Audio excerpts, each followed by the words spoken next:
The SAVE Act passed the House of Representatives. Now, what is the SAVE Act? Well, the SAVE Act is this bill they've been trying to pass since before the 2024 election, where Republicans are ginning up the idea of stolen elections, election security, not having undocumented immigrants voting in elections, which already doesn't happen. Most reasonable people know it doesn't happen.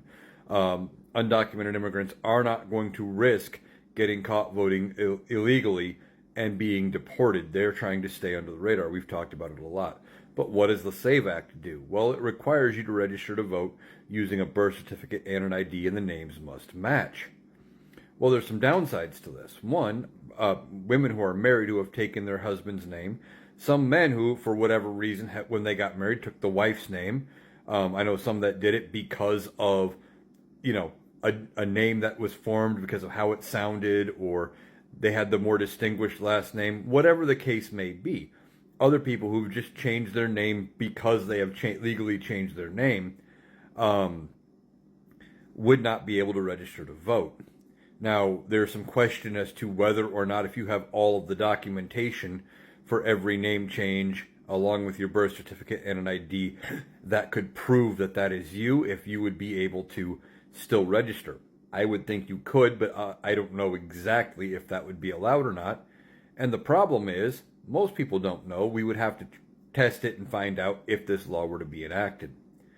Now, for those people that are saying, oh, Republicans don't mean that, they're for traditional values. They want women to be able to vote and stuff. Well, no, they don't. Because there was an amendment that they tried to tack on to the bill that would guarantee women who are married who had changed their name the right to still vote, and Republicans shot the amendment down. Now, this bill did pass the House. Like I said, it heads off to the Senate. Do I think it is going to pass the Senate? No. I don't think this bill is actually going to get signed into law at any point, because I don't think they get past the filibuster. They would need 7 Democrats to side with all Republicans in order to get this bill passed and off to Donald Trump's desk. But Donald Trump wants this one passed. He wants to sign it to make sure the elections are fair. Why he's so strong about cracking down on elections, I don't know, because he doesn't have a chance to run again. Now, maybe he's thinking about the party, but I doubt it. That's not typical Donald Trump MO. He thinks about what benefits him.